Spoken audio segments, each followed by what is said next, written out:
Hey, welcome to Flatirons. Thank you so much for joining us online. We are jumping into the middle of what we call a women's series here at Flatirons. It's called Lost in Translation.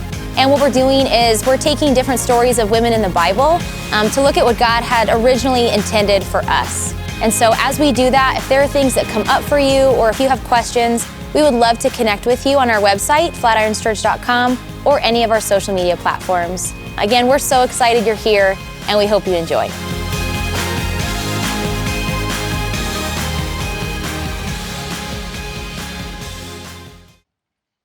All right, hi. How are we? Hey, apparently there was a Garth Brooks concert last night with 84,000 people at it. Were some of you at this thing? I missed it. Shucks. That's too bad. Hey, I'm Ben. I'm the teaching pastor here. Glad you're here today. I'm a little sick today. I'm on Sudafed and other drugs that Allie just handed me. So if I go into a coughing fit in the middle of this, just, talk amongst yourselves until I'm done. If stuff starts draining out of my nose, just ignore it. It's just something the body does when it's sick. But I am glad to be here with you. And like we've been talking about, it's the third week of our very first women's series that we've ever done here at Flatirons. And I'm teaching today, and I'm a little nervous, just slightly. I'm mainly nervous just because the last time I checked, I'm not a woman. And I do check routinely.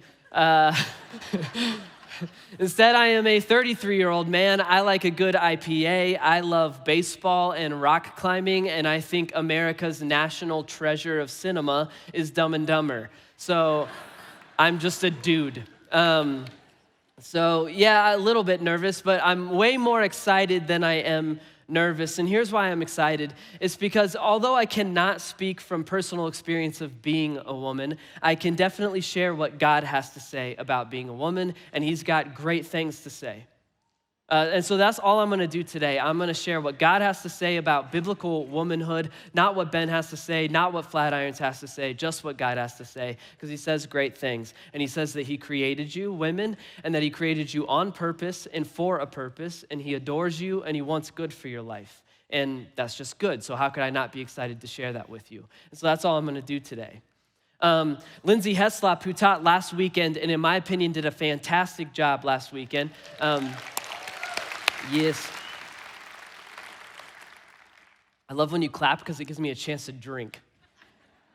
So Lindsay Heslop, she helped design the outline for this series with a few other women and with Jim. And so I knew I was teaching this week, so I asked Lindsay, okay, week 3, what's in the outline? Like, what am I supposed to be teaching? Like, what should I go start studying up on? And her answer was Deborah.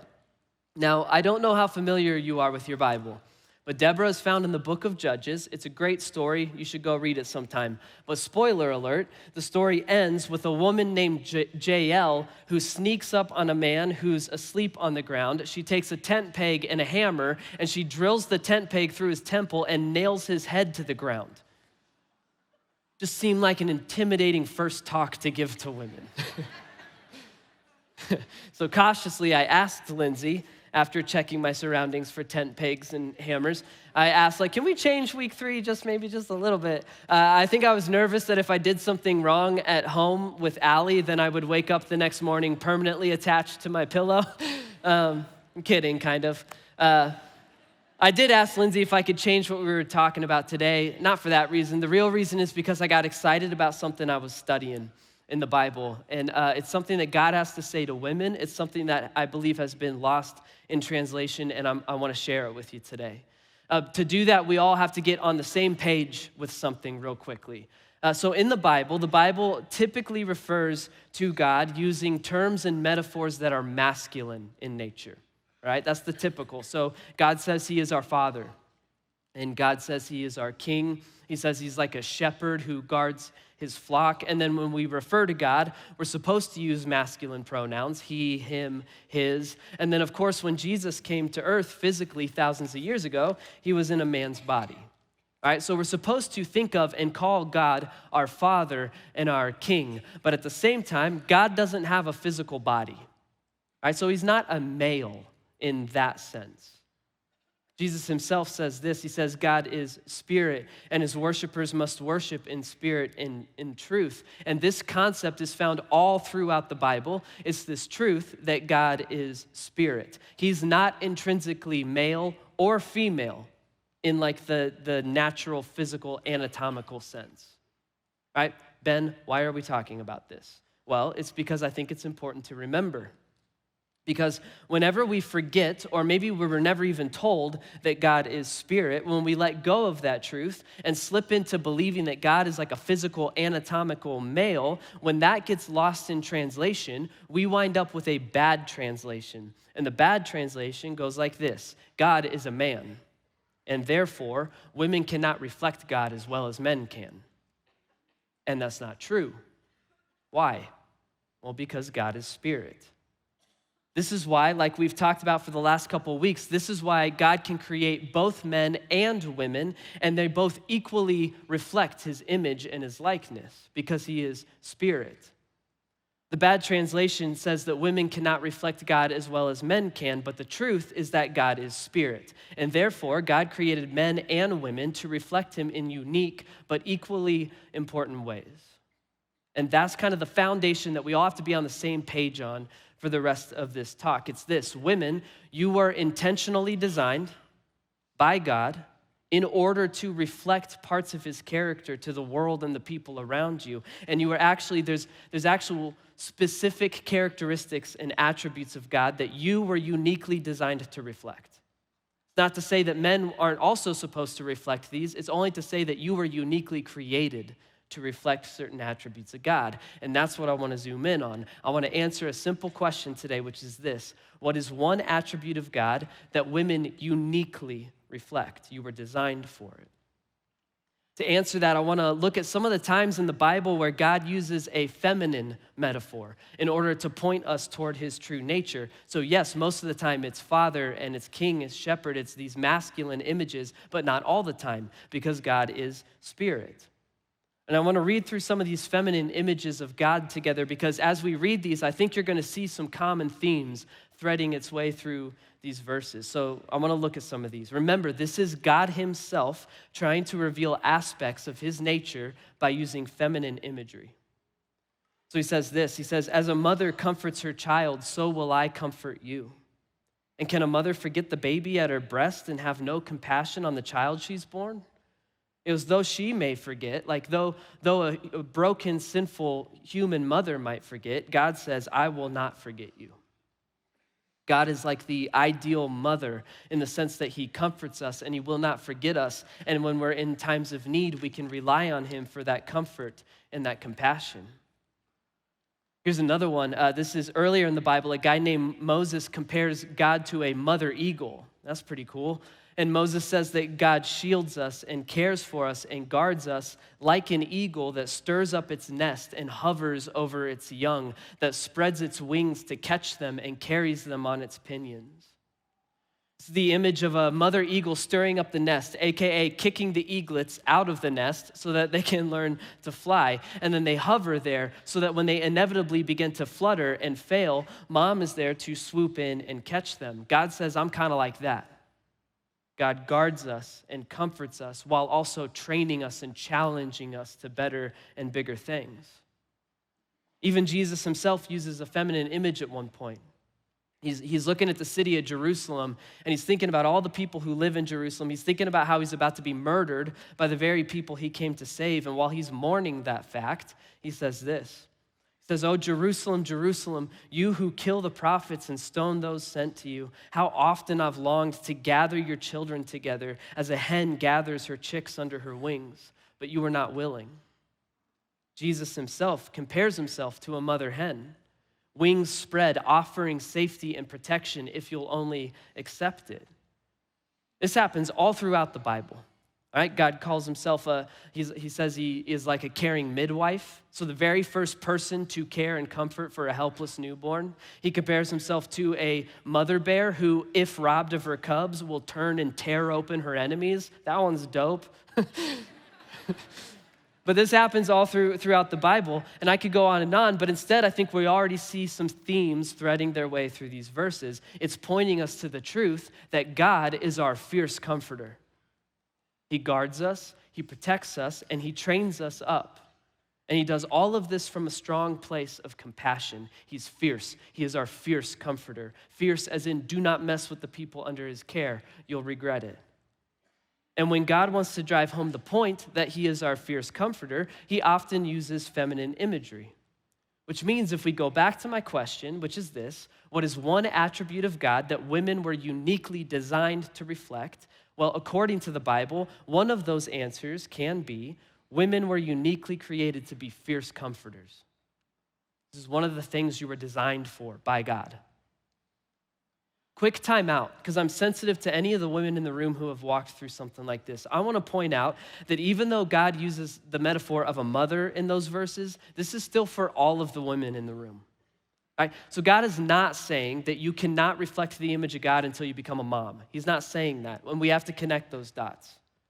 Right? Same way that we get up in a men's series and we talk about God as our Father, God as our King, and we expect men to connect the dots and understand that this truth applies to all men, even if they're not a father or much less a king. And it's the same here. Motherhood is a picture that God is pointing to, but it applies to all women in the room today. God says he is our fierce comforter, and then in order to reflect that attribute of himself, he made women. All women were uniquely created to be fierce comforters. This is one of the things you were made for. Again, men are also supposed to learn to become fierce comforters, but what I'm saying is we are always going to see this best on display in the lives of women. The men in the room are going to have to learn from you. We're going to have to take our cues from you in this area. Why? Because women were uniquely designed to reflect this part of God's character. You were made for it. Doesn't come from a place of weakness or inferiority, right? When God describes himself as a fierce comforter, we don't sit there and go, that sounds weak, that sounds inferior, right? No, it comes from a place of strength. The people in your circles of influence are depending on you for this. It is your strength, not your weakness. And when a fierce comforter is in action, it looks something like this. Women were created to guard, train, and comfort the people under their care in the same way that God himself would. That's a heavy responsibility. It means that the people around you should be able to say, I understand what it looks like for God to comfort me, and I understand that because of her. She showed me. She shows me what it's like. Whether that's your kids, your students, husband, boyfriend, co-workers, best friends, family, whoever. You are called to guard, train, and comfort the people under your care in the same way that God himself would. And I'm going to push into this challenge. All right, so one of the things that we got a lot of emails about from women before the series, I was proud of you for it. You said, lean in and push into us and challenge us. We can take it. We can take the truth. We can handle it. All right, so I'm going to do that every bit as much as I would with the Men in the Men's series. I'm going to push in to this challenge. So women, if you are not living out of the position of fierce comforter, if you've, written that off as not your personality, or you thought it was, weakness, or you've had a long week and so you're tired, or you think it's better to just tear people down and power up in order to get ahead, if you are not living out of the position of fierce comforter, you are not operating out of one of the critical aspects of God-designed womanhood. And when you do that, we are the ones who pay for it. Us, your people, we are the ones who walk away wounded. And we already know this to be true. Like, on the one hand of the spectrum, all right, how many of us in this room, men or women, can point a lot of our baggage to the fact that we didn't have that fierce comforter growing up, right? The important women in our life just didn't fit that bill. I got a list of internal lessons learned, all right, from doing years of middle school and high school ministry here at Flatirons. Some of those lessons are juvenile, It's like, don't introduce middle school boys to Axe deodorant and matches at the same time. It's a good lesson I learned.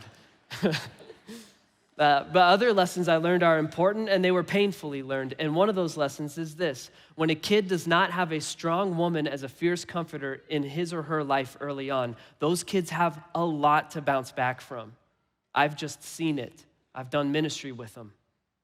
They have uniquely heavy burdens of fear, insecurity, shame, and every time embarrassment because they didn't have a strong place of safety growing up. They didn't have a fierce comforter. Instead, they had a woman who teared them down and embarrassed them. They have a lot to bounce back from. That's one end of the spectrum. What about the other end of the spectrum? How many of us can tie a lot of our baggage to the fact that the important women in our life misunderstood fierce comforter to mean fierce overprotector? Right? We were babied, we were coddled, we were sheltered.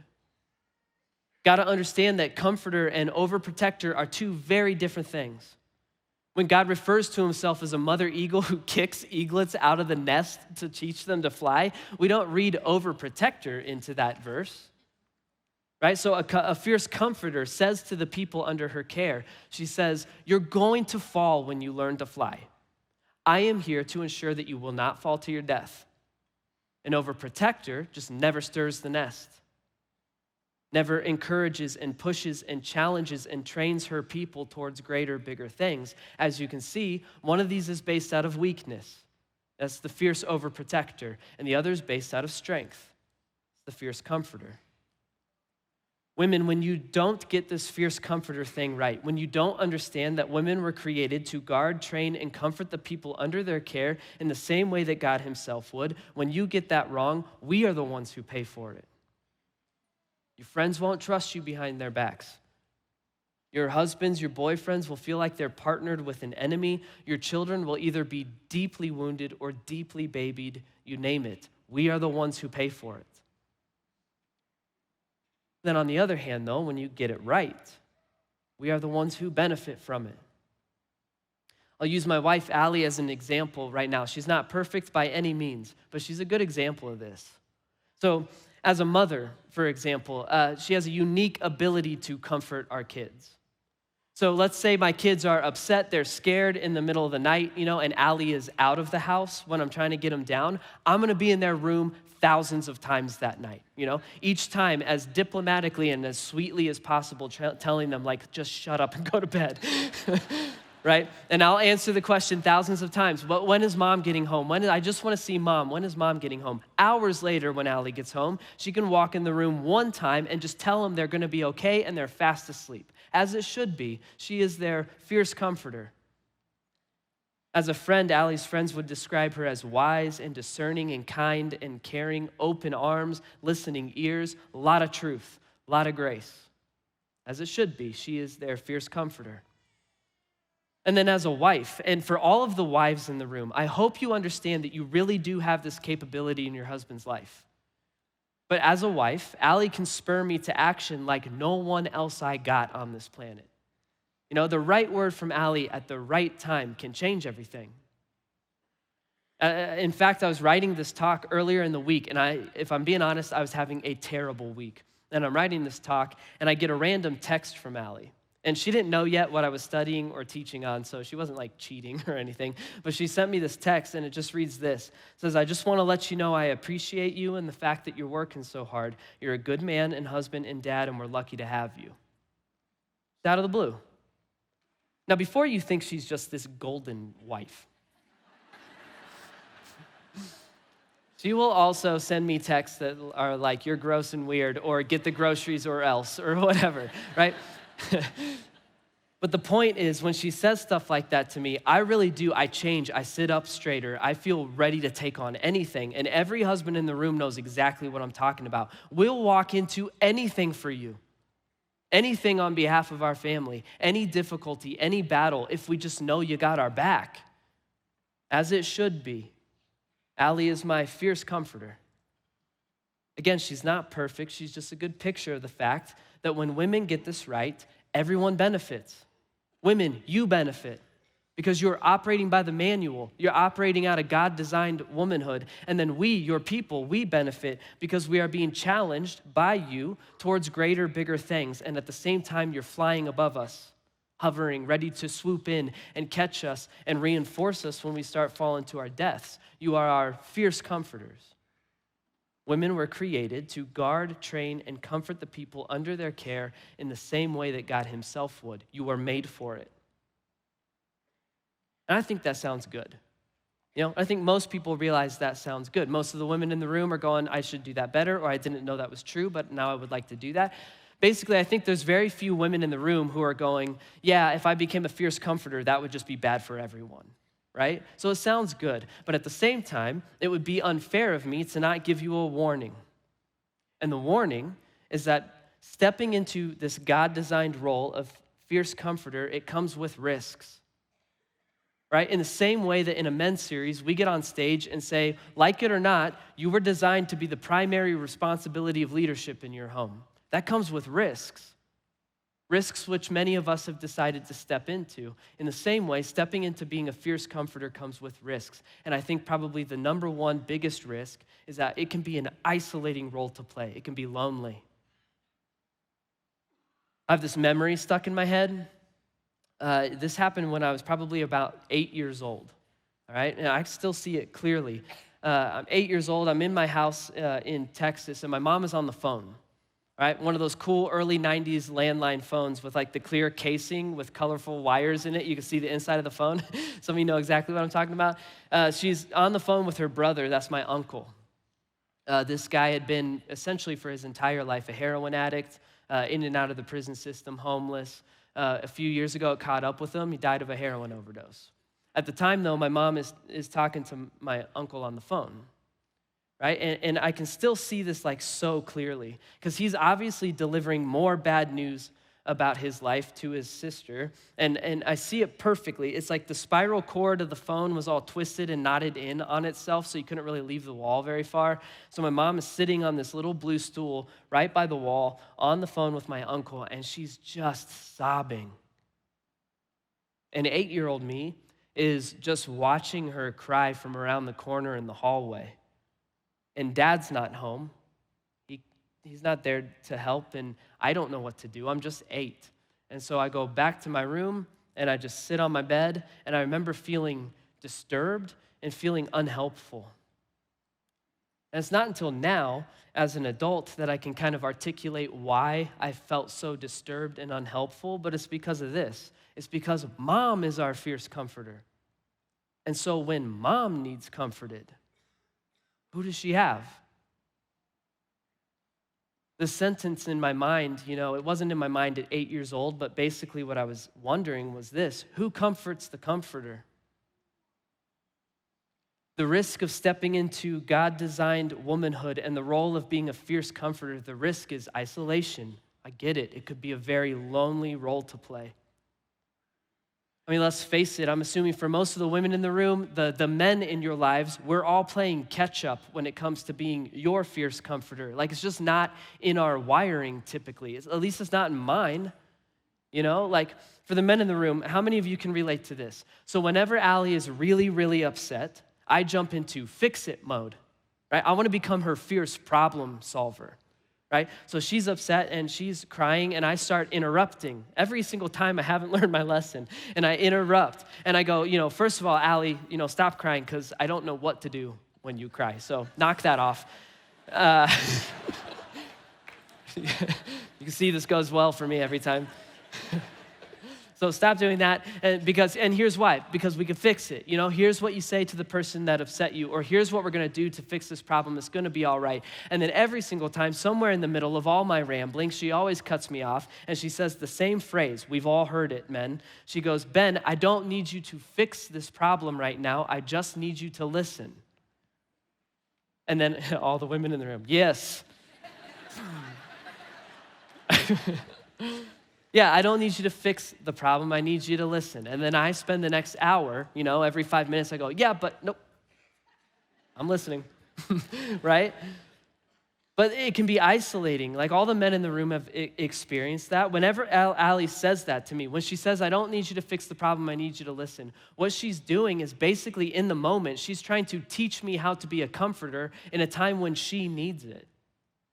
Basically, she's going, hey, just for the next little bit, I need you to play the role of fierce comforter for me. I can't do it for myself, just for the evening. It has to be lonely, and it has to be at times an isolating role to play. But that is one of the risks with stepping into this God-designed womanhood. It's who comforts the comforter? And here's the ultimate answer to that question. right? Comes from Paul. He wrote a lot of the New Testament, and at one point he's describing God as our comforter, and he says this. He says, "Praise be to the God and Father of our Lord Jesus Christ, the Father of compassion and the God of all comfort, who comforts us in all of our troubles, so that we can turn and comfort those in any trouble with the comfort we ourselves first have received from God." So who comforts the comforter? Well, help us, men. We're not doing it to you on purpose. Help us to learn how to comfort you better. Go find other strong women who can be your fierce comforter when your life hits the fan. But ultimately, who is going to comfort the comforter? That would be the God of all compassion and comfort. Ultimately, God comforts the comforter. And one of the things that you as women were designed to do is to receive his comfort so that you can turn and offer that same fierce comfort to whoever's in trouble around you. It's one of the things that God designed you for. And so I want to end with a challenge for the women in the room. It's this. Are you a fierce comforter to the people under your influence? Do you guard, train, and comfort them like God himself would? Do the people under your influence, would they say, "I know how God comforts me because I see it on display in mom, in her, in my friend, in my wife"? Are you doing that? If not, are you willing to step into it? Because we need you. God himself stopped at nothing to be our place of safety and our place of comfort. Right? Nothing, not even the death of his own son. God has been unshakable in his role as fierce comforter to us. Women, have you been unshakable in your role as fierce comforter to the people under your influence? As a mother, have you loved and cared and poured yourself out each and every day, giving everything you have to the little people entrusted to you? And at the same time, like that image of God as an eagle, have you been training them and challenging them and pushing them to greater, bigger things? Have you been their fierce comforter? Because they need you.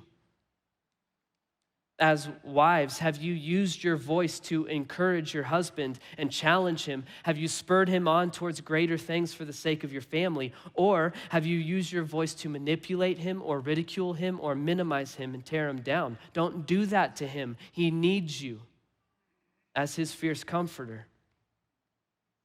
At work, do you display strength by guarding, training, and raising up the people you oversee or that oversee you? Or do you display strength by steamrolling people?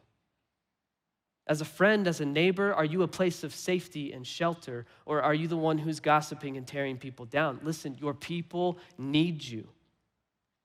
And this is one of the things you were designed for. So, are you a fierce comforter to the people under your influence? Do you guard, train, and comfort them like God himself would? And if not, would you please consider stepping into that role because we need you?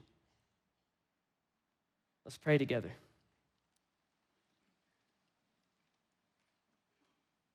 God, first of all, I thank you for being our fierce comforter. God, I thank you for putting that on perfect display for us. You have been unshakable in your role as fierce comforter. God, you tell us we can turn to you for safety, we can turn to you for shelter, and at the same time, you won't baby us, you won't coddle us. From a place of strong compassion and strong safety, you will challenge us to better things because you have good in store for us. God, I thank you for being our fierce comforter. God, I pray for the women in the room. I pray for a challenge.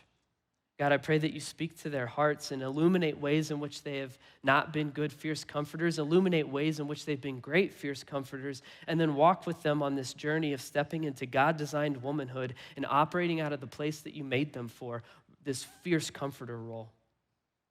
God, I pray that you ignite that challenge in the hearts of the women in the room. God, I pray for the men in the room that we learn from our women in this way, that we learn from the women that have influenced us, God, to be better fierce comforters for them. But ultimately, God, I thank you for who you are and for being our fierce comforter. I thank you for that. And I pray this in your son's name, Jesus Christ.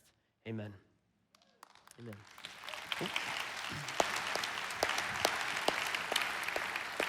It's weird that I'm clapping, and I recognize that. All right, hey, so we're going to do something a little different now. We're about to take communion, and we're about to sing another worship song together, have a family moment. But before that, we're going to do something that happens pretty rarely here. Occasionally, once in a couple years, we have a family announcement to make to our very large but much loved Flatirons family.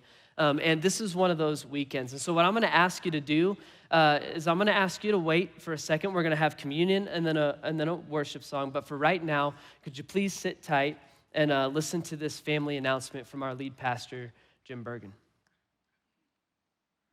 Hey, Flatirons. I've shot a lot of videos over the last 13 years here, and I gotta be honest, this one's probably the toughest one. But I ask for an opportunity just to talk to you directly. This is kind of like family business about what God's doing in my life and the life of this church. The way Jesus set up his church was, it's not a democracy or it's not a dictatorship. He appointed elders as overseers of the church, and that's who I'm directly accountable for. And years ago, I entered into an agreement, biblical agreement with my elders, for them to keep an eye on me. And they have been the most encouraging men. They have spoken truth into my life. They've given me grace. They walked through some really, really tough stuff with me.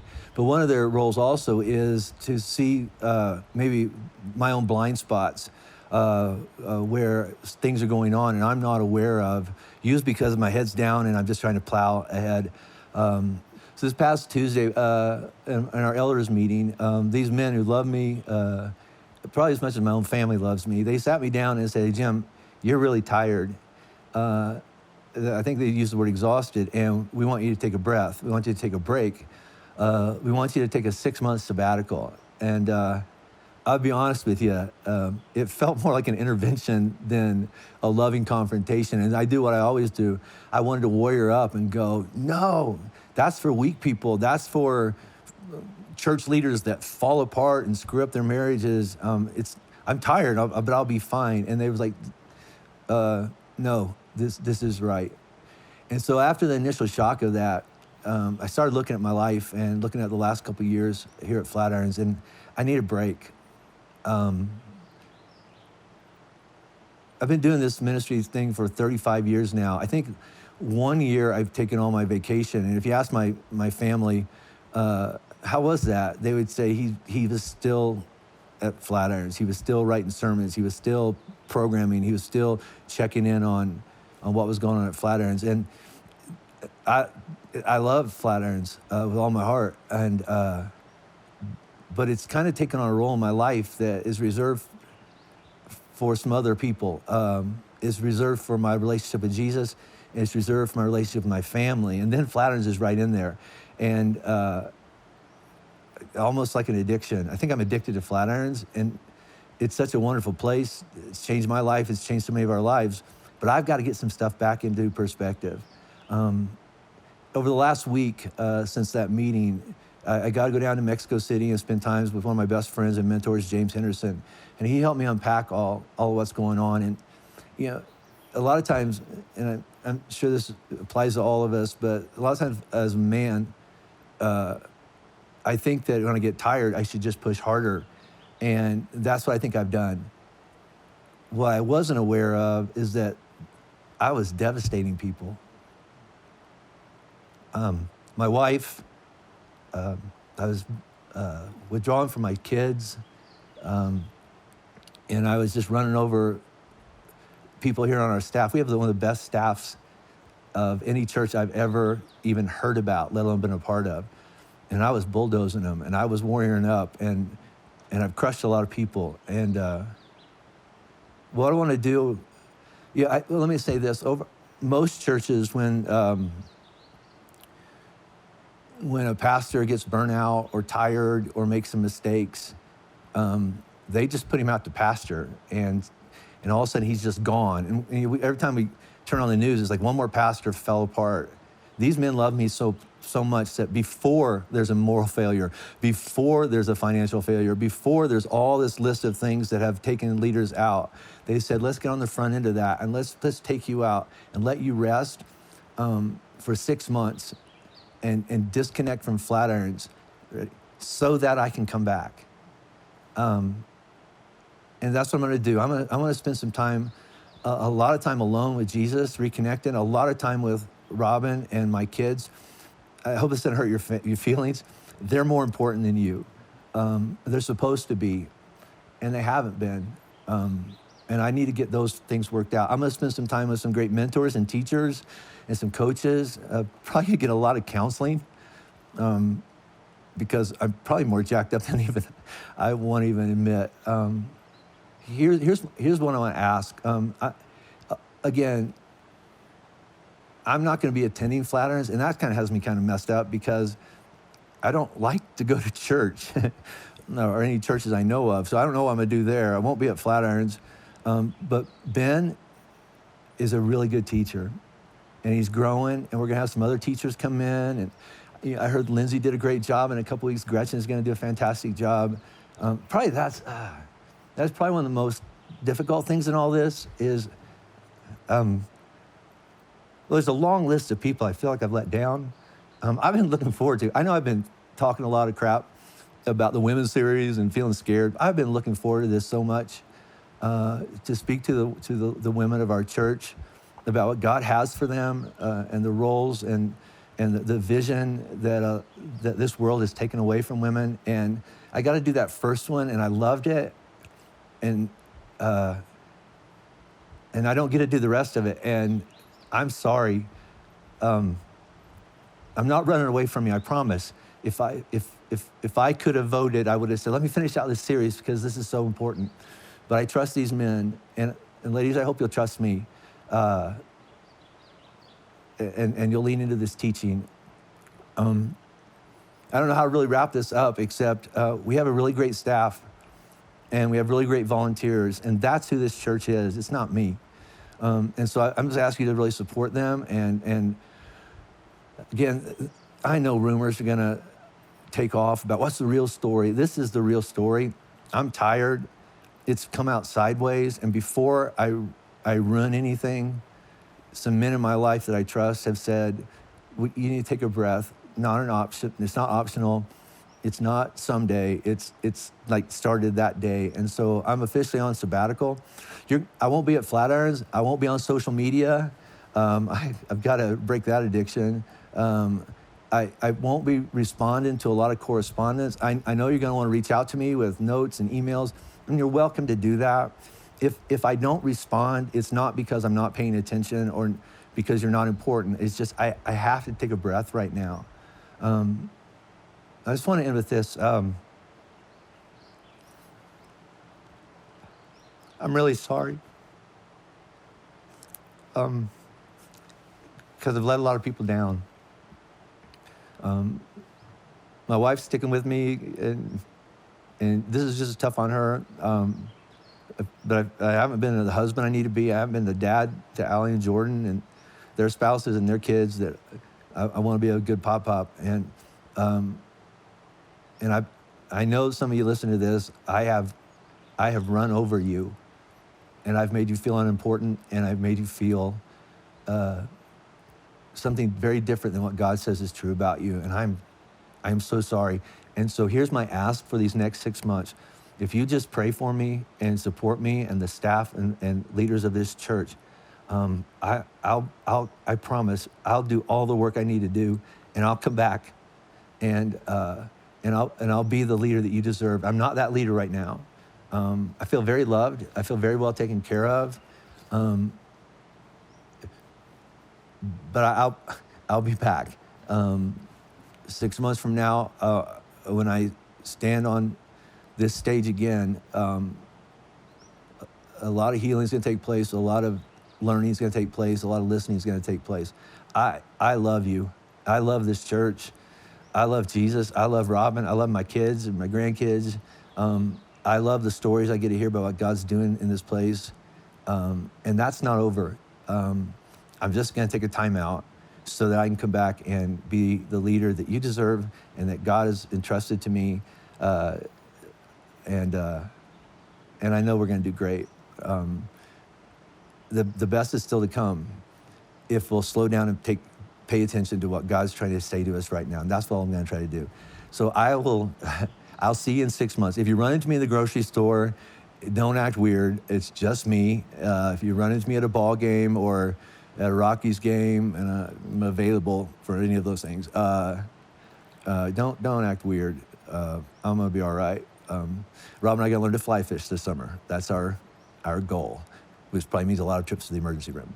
But anyway, hey, I love you all. I love this church, and I will see you very soon. Love you. Bye.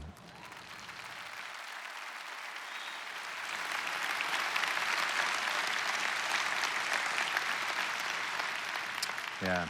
So hey, Flatirons family, we're gonna do communion here together in a second. But before that, just a couple things that I wanna share with you guys. The first one is, however that lands on you, if that lands on you rough or you're okay or you're not really sure yet, we're here and that's all right. I want you guys to be able to process this and think through it. But I want you guys to know this, we're excited for what God's gonna do in the next 6 months. We really are. We're hopeful that what he always shows up and does, he's gonna do in this room, in your hearts, in your lives over and over again while he's doing it in gyms. And so I don't know, there's so many things I wanna say, but I'm gonna try to keep this short. But I want you guys to know this. Our church, you guys, that's you, is the best church in the world for this very reason, is that Jim can go and work on what he needs to work on, and we don't say see you later and kick him to the curb, right? Because we're a church for lost and broken people, because we are lost and broken people, right? Yeah. And I know Jim, more than anything, would want me to say this. This church was never built on Jim anyway. For 6 months, we can make that happen. This church is about Jesus and only Jesus. And that is what we're gonna focus on, and that's what we're gonna do. So the question's gonna come up, like, what can we do for Jim and Robin? What can we be praying for? I had somebody ask me after last service, especially about Robin. I wanna say this, a couple things. Be praying for their family, for Jim and for Robin, for their kids and the entire family. That God would continue to work in Jim's heart and do the stuff that we know he needs in this season. And I want to tell you guys this, when you look into the eyes of Jim on that video, it's gonna be on social media this week, you wanna go back and watch it again, I see the eyes of the man that I love and admire and follow. And so I know that Jim is doing well and that God's doing a lot of stuff in his heart. So continue to pray that way. Here's a bigger ask, and Jim kind of said this, but guys, there's no other story. So I've already seen some stuff online and people have hit me up and be like, give me the real scoop. There's not a real scoop. If I had something good, I'd share it right now. Like, I don't have it. I do want to tell you this. I hope with most of you that I have the credibility to say, I wouldn't walk up here and lie to you. There's no story to tell. Jim just said it all. He's tired. He hasn't been leading from a healthy place, and he needs to figure it out. So that's everything there is. So do me and this church a favor, and please don't buy into any lie that there's another story or help spread anything else. That make sense? Yeah? Yeah. And also one last thing on that front is this. We set up an email address. It's just called rest@flatirons.church.com. And this is if you want to send Jim a note of encouragement and just say, hey, we're praying for you, we're with you, we love you, we'll see you in 6 months. Or if you have questions about what in the world is a sabbatical anyway, I thought that was a 70s metal band or anything like that, feel free to do that. We're glad to answer all those questions. Also, all those notes will go to Jim. So we're thankful that you guys love Jim the way that you do. Cool? All right, hey, I'm gonna transition us here. We're gonna do communion together. So it's it's not as hard of a right turn as it might seem. Here's the deal with communion, guys. This is a symbol that Jesus left us that unifies us as a body. So the capital C church, so wherever you are online, in this room, the capital C church, people who follow Jesus all around the world, regularly observe this as Jesus' broken body, Jesus' spilt blood for us. And so this morning, in this place that we're in this women's series, this Lost in Translation, or the telephone tag game, instead of being the kind of people who play that game and talk about what the real story is, we're the kind of people who come in here and say, as the church, the metaphor, the bride of Christ, right? In this series, that's a really good metaphor. So Jesus loves us as the church the same way that I strive to love my wife, which is, I'm imperfect at it, but he's perfect at it. And we're told again and again that because of who Jesus is, because of the work he did on the cross and nothing else, that his broken body and his spilled blood gives us the chance to be that perfect bride. That bride that's unblemished, who walks down the aisle unashamedly to her bridegroom. It's a beautiful picture. And this morning as a church, as we're in this season of trying to figure out exactly what we do these next 6 months, it's gonna be an adventure and it's gonna be really good. we get to celebrate together that Jesus did everything we ever need in one historical day on the cross when his body was broken for us and his blood spilled. So you guys do this for me. Would you shut your eyes for a second? And as someone invites you in, whether you're on the other side of the world or right here in this room, I'm gonna invite you into a moment where Jesus is as close as you could ever even start to imagine. He's closer than you could ever dream. He's right here with you in the brokenness, in the struggle, and the good. He's with every part of your life, and he's in every part of your life. And today, as we take this bread and drink this juice that symbolizes what Jesus told his followers, he said, remember me, my broken body and my spilled blood. Remember, when you take it together, that it unifies you as a church who knows one thing, and that's that Jesus is good, Jesus is alive, and Jesus paid it all for us in our good and our bad, and we both have those moments. Every single day we have both of those things. So I'm about to pray, and as we take this, we're gonna leave here as a church who knows who we are. We're just broken people stumbling towards Jesus, trying to figure out how to do this better. So God, I am just so thankful for this church in this moment. God, I'm so thankful that we have a man like Jim that we look up to and follow, that could admit when he needs a break. And God, I pray that the work you're doing in his heart, wherever he is today, God, that the same work that you're doing in ours, that we're allowing Jesus in close to us, that in all the stuff that we fall short in, all the places that we're begging you for a miracle, God, all the places that we're not even really sure what to do or what to think, that his broken body and spilled blood covers every single inch of it, every single moment, past, present, and future, because Jesus Christ is the same today as yesterday as forever. And God, as we take this symbolic moment to thank you for Jesus' work, we're reminded again that it's only through him that any good comes, and it's only through him that anything changes. And we're thankful today for Jesus, and I pray in his name, amen.